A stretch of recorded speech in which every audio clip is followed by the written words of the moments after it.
დარგობრივი მიმართულება, რომლის სახელწოდებაც არის ეკონომიკა, სოფლის მეურნეობა და გარემოს დაცვა, თავისთავად მოიცავს სახელწოდებაში დასახელებულ სამ მთავარ თემატურ ჯგუფს, თუმცა სოფლის მეურნეობის ცალკე გამოყოფა ეკონომიკიდან მისი აქტუალობის გამოა, თორე ჩვეულებრივ ეკონომიკის ნაწილი არის. ცხადია, ეს არის სტრუქტურა ეკონომიკის, ენერგეტიკა, ტრანსპორტი, რომელიც აქტუალურია საქართველოსთვის, კავშირგაბმულობა და ინფრასტრუქტურა, ბუნებრივი რესურსები, ქვეყნის სივრცითი მოწყობა და ურბანული განვითარების ჯგუფი და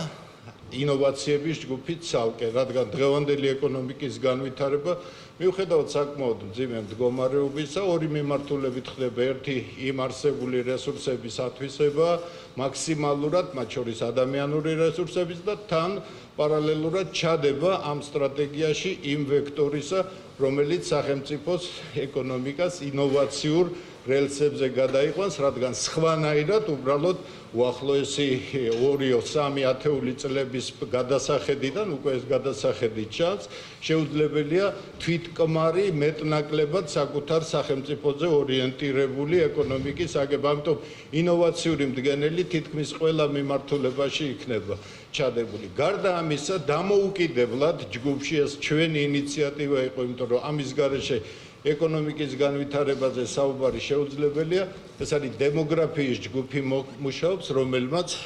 უკვე მოამზადა და ამზადებს ანალიტიკურ მასალას და დემოგრაფიის სტრატეგია, დემოგრაფიული პოლიტიკის მთავარი მიმართულებები ჩვენ ცალკე სეგმენტად გვექნება. ეს აუცილებელია, რადგან ეკონომიკის განვითარება ამ ძალიან მძიმე მდგომარეობის გათვალისწინების გარეშე შეუძლებელია, მით უმეტეს ჩვენ 15 წლიანი დემოგრაფიული ორმო გვიჩნდება, როდესაც ეკონომიკის განვითარების კვალობაზე თუ ადამიანური რესურსი არ იქნა შეწყობილი აი ამ განვითარების ტემპებს, შეიძლება ძალიან არასასურველ მდგომარეობაში აღმოჩნდეთ, როდესაც ეკონომიკის განვითარებისთვის საკმარისი მუშახელი არ იქნება და იძულებული ვიქნებით ან კი არა, ალბათ ერთადერთი რაზეც ჩვენ გვინდა აქცენტი გავაკეთოთ, ფართომასშტაბიანი სახელმწიფო პროგრამა ემიგრანტების დაბრუნებისა და ეს მხოლოდ მოწოდებით ვერ გაკეთდება, იმიტომ რომ 100,000-ობით ადამიანს 100,000-ობით სამუშაო ადგილი სჭირდება ახალ, რადგან ყველა ვინც კი გასულია ქვეყნიდან, ძირითადად ეს არის ჯანსაღი სამუშაო ძალა, რომელმაც სხვადასხვა ქვეყანაში ზოგმა პატარა, ზოგმა საშუალო, ზოგმა დიდი ნიშები მოძებნა. მოკლედ ეს არის ეკონომიკურად აქტიური ადამიანები, რომლებიც უნდა მოbrunდნენ თავის ქვეყანაში, რადგან ქართული ეკონომიკის განვითარებისთვის ადამიანური რესურსები უახლოეს თუ ყველაფერი სწორად წავიდა 4-5 წელიწადში უკვე საკმარისი აღარ იქნება. გარდა ამისა, ჩვენ ჯგუფში მუშაობს ანალიტიკური ჯგუფი, რომელიც მომსახურებას უწევს სხვადასხვა მიმართულებებს. განსაკუთრებული მნიშვნელობა ქვეყნისათვის მთლიანად და ჩვენი საზოგადოების გარემოს დაცვით პოლიტიკას გააჩნია და ის ბუნებრივი რესურსები, რომელიც არსებობს, ის ბიომრავალფეროვნება, რომელიც საბედნიეროდ ჯერ კიდევ შენარჩუნებულია, თუმცა სერიოზული პრობლემებია, მოითხოვს განსაკუთრებულ მიდგომას და ამის თაობაზე ცალკე ძალიან სოლიდური ჯგუფი მუშაობს. უკანასკნელი 20 წლის განმავლობაში ქვეყანაში არ შექმნილა იმ მასშტაბის გლობალური დოკუმენტი, რომელიც ეხლა იქმნება. ჩვენ უახლოეს ხანში გამოვაქვეყნებთ შინაარს კონცეფციისა, ანუ იმას ჩარჩოს, რომელიც დაწერასაც ვაპირებთ, რამდენიმე ეშელონური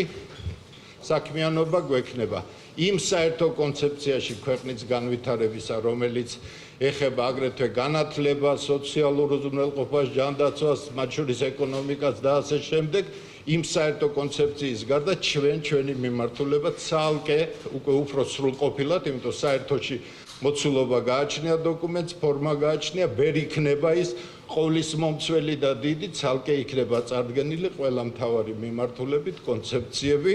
რომელსაც თქვენ ყველანი გაეცნობით. მე შემიძლია გითხრათ, რომ ყველა შესაძლო სცენარიდან ჩვენ აგებული გვაქვს, რომ მიგვაჩნია ყველაზე რაციონალურად, ეს არის ქართული ეკონომიკის მოდერნიზაციის სცენარი, ლიბერალური ეკონომიკისა, სწორად გაგებული ლიბერალური ეკონომიკისა და საბაზისო სახელმწიფოს მიერ საბაზისო ფუნქციების გაძლიერებით, რომელიც პირველ რიგში გულისხმობს მეურნეობრიობისათვის კეთილმყოფელი გარემოს შექმნას, სოციალურ და ფინანსურ სტაბილურობას. ყველა დანარჩენში კერძო ინიციატივა უნდა იქნას წინ წამოწეული, ადამიანის ფაქტორი უნდა იქნას და ამ კონცეფციის ცენტრში სწორედ ადამიანი იქნება თავისი საქმიანობით და მთავარი ის არის, რომ ეს ადამიანი ჩვენ უნდა ჩავაყენოთ ზუსტად იგივე პირობებში, რომ მას შეეძლოს თავისუფალი კონკურენცია, ეს უნდა იყოს გახსნილი პოლიტიკა, ეს უნდა იყოს ურთიერთობა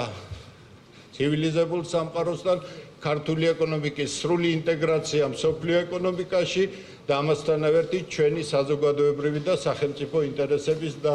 დაცვა. ანუ ეს არის ელემენტარული ის, რასაც მე უწოდებდი საღი აზრის პოლიტიკას. გარემოს დაცვის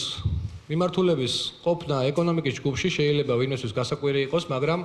მდგრადი განვითარება არის ის მიმართულება ეკონომიკისა, რომელიც საქართველოს წინსვლის საფუძველი უნდა გახდეს. შესაბამისად, ჩვენ მუშაობთ რამოდენიმე მიმართულებით. ეს არის ადამიანის ჯანმრთელობის და სიცოცხლის უსაფრთხო გარემოს შექმნა, ეს არის ბუნებრივი რესურსების რაციონალური გამოყენების საფუძვლების მომზადება, რათა არ იყოს გაგრძელებული მტაცებლური დამოკიდებულება, ტექნოკრატული დამოკიდებულება ბუნებისადმი, რაც ერთჯერად მოგებაზე, მათ შორის სამწუხაროდ კორუფციულ მოგებაზეც არის ორიენტირებული ხშირ შემთხვევაში და ამასთანავე ჩვენ თვლით, რომ საქართველოს უნიკალური ბუნება, რომელიც აღიარებულია მსოფლიოს მიერ, როგორც მსოფლიო მემკვიდრეობის ნაწილი, უნდა იყოს განსაკუთრებული დაცვის ობიექტი სახელმწიფოსთვის და მნიშვნელოვანია ეს გარემოება, რომ ბევრი პოლიტიკური ჯგუფისაგან განსხვავებით, ბევრი არასამთავრობო ორგანიზაციისგან განსხვავებით, ბევრი სხვა საზოგადოებრივი გაერთიანებისგან განსხვავებით, არასამთავრობო ორგანიზაცია ქართული ოცნება ხაზს უსვამს გარემოს დაცვის პრიორიტეტულობას და ჩვენ მზათა ვართ მოვამზადოთ მყარი საფუძვლები საიმისოდ, რომ საქართველოში